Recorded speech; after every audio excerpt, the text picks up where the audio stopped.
सोचो, तुम एक घर में हो 40 साल से।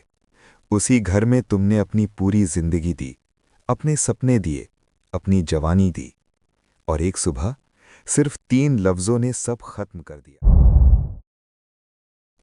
और अदालत ने बदले में दिया 25 रुपए महीने। अब सोचो, ये हुआ कैसे? एक ही देश, एक ही जमीन, एक ही तिरंगा, लेकिन कानून अलग अलग क्यों? देखो, भारत में कानून के 2 हिस्से हैं। पहला, आपराधिक कानून। हत्या, चोरी, मारपीट, ये सबके लिए एक जैसा है। हिंदू हो, मुसलमान हो, ईसाई हो, एक ही सजा, एक ही कानून। और दूसरा, दीवानी कानून। शादी, तलाक, विरासत, जमीन, जिंदगी के सबसे जरूरी फैसले। और यही तुम्हारा धर्म तय करता है कानून। हिंदू हो तो हिंदू विवाह कानून लागू होगा, मुसलमान हो तो शरीयत लागू होगी, ईसाई हो तो भारतीय तलाक कानून लागू होगा। एक ही देश, 3 अलग कानून।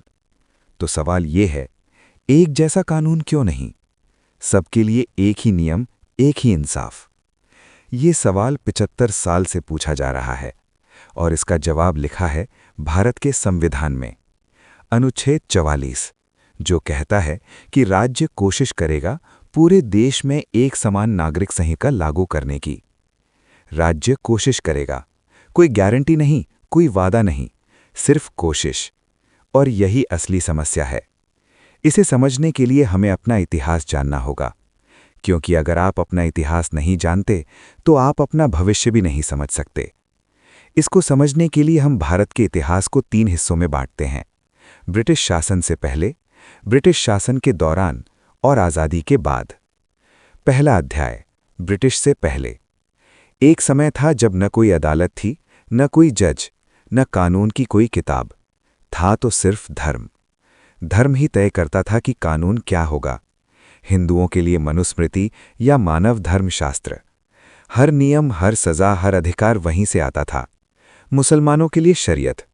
2 अलग दुनिया, एक ही जमीन पर सदियों से चल रही थीं।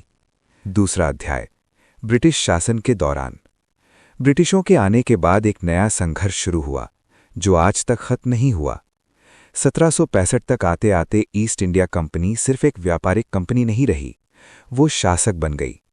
और शासक बनते ही उन्होंने एक समस्या देखी। ये देश एक नहीं था, ये अलग अलग कानूनों का टुकड़ा था। एक तरफ मनुस्मृति, दूसरी तरफ शरीयत। तो उन्होंने एक व्यवस्था बनाने की कोशिश की। पहले गवर्नर जनरल वॉरेन हेस्टिंग्स ने कहा, एक अदालत होगी, लेकिन कानून। दीवानी और आपराधिक मामलों में फैसला धर्म के हिसाब से होगा। यानी जज एक था, लेकिन कानून अलग अलग।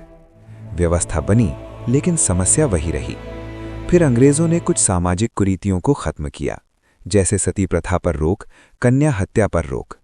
फिर आया 1833 का चार्टर अधिनियम, जिसने पहली बार भारत के कानूनों को एक जगह लाने की कोशिश की, जहां कानून धर्म से नहीं, तर्क से चले। आपराधिक कानून पहली बार एक जैसा होने लगा, लेकिन दीवानी कानून वही का वही रहा। यानी अपराध के लिए एक कानून, लेकिन निजी मामलों के लिए अलग अलग। अंग्रेजों ने व्यवस्था बनाई, लेकिन समानता नहीं। सवाल वही रह गया, क्या एक देश में अलग अलग कानून चल सकते हैं, या सबके लिए एक होना चाहिए? तीसरा अध्याय, आज़ादी के बाद।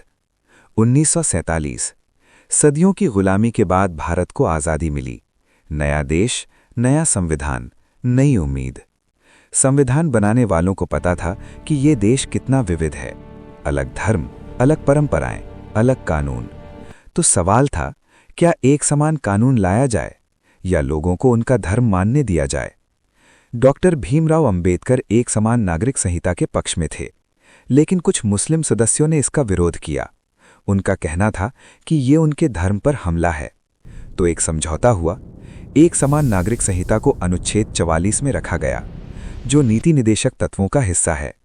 इसका मतलब ये है कि राज्य कोशिश करेगा, लेकिन किसी को मजबूर नहीं करेगा। इसके बाद 1955 और 56 में हिंदू कोड बिल पास किए गए, जिनमें हिंदू विवाह अधिनियम, हिंदू उत्तराधिकार अधिनियम, हिंदू दत्तक और भरण पोषण अधिनियम शामिल थे। लेकिन ये कानून सिर्फ हिंदुओं के लिए थे। मुसलमान अब भी शरीयत कानून का पालन करते रहे। फिर एक औरत आई जिसने सब बदल दिया। 1985 में उसका नाम था शाहबानो, एक मुस्लिम महिला जिसकी शादी एक वकील से हुई थी। उसके पास पैसा था, नाम था, इज्जत थी। लेकिन जब शाहबानो 50 साल की हुईं तो उनके पति ने दूसरी शादी कर ली और फिर उन्हें तलाक दे दिया। तलाक, तलाक, तलाक। 46 साल की शादी, 5 बच्चे, एक पूरा घर, 3 लफ्जों में खत्म। जब उनके पास कुछ नहीं बचा तो उन्होंने अदालत का दरवाज़ा खटखटाया। उन्होंने दंड प्रक्रिया संहिता की धारा 125 के तहत भरण पोषण की मांग की।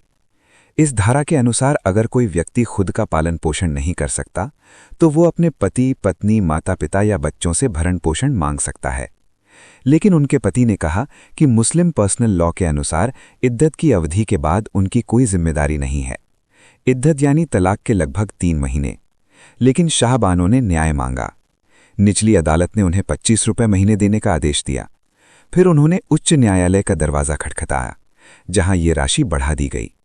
इसके बाद मामला सर्वोच्च न्यायालय पहुंचा। सर्वोच्च न्यायालय ने फैसला दिया कि धारा 125 सभी धर्मों पर लागू होती है और शाहबानो को इंसाफ मिला। लेकिन इस फैसले के बाद देश में विवाद शुरू हो गया। बहस छिड़ गई कि जब पर्सनल लॉ और सामान्य कानून टकराते हैं तो कौन सा कानून लागू होना चाहिए। कुछ ही महीनों में स्थिति बदल गई। All India Muslim personal board ने विरोध किया। सड़क पर प्रदर्शन हुए, नारे लगे और दबाव बना।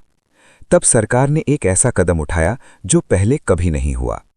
उन्होंने सर्वोच्च न्यायालय का फैसला पलट दिया। 1986 में मुस्लिम महिला संरक्षण कानून पारित किया गया, जिसमें कहा गया कि पति की जिम्मेदारी सिर्फ इद्दत तक होगी, यानी लगभग 3 महीने। उसके बाद कोई जिम्मेदारी नहीं। मतलब जो इंसाफ शाहबानो को मिला था वो उनसे छीन लिया गया। एक औरत ने अदालत से इंसाफ मांगा, अदालत ने दिया और सरकार ने वो इंसाफ वापस ले लिया। अब सवाल आपसे है, क्या एक देश में एक ही कानून होना चाहिए या हर धर्म को अपना कानून रखने का अधिकार होना चाहिए, या कोई बीच का रास्ता है? याद रखिए, इन दोनों सवालों के बीच एक औरत खड़ी है, शाहबानो जैसी। अब फैसला आप पर है। जय हिंद।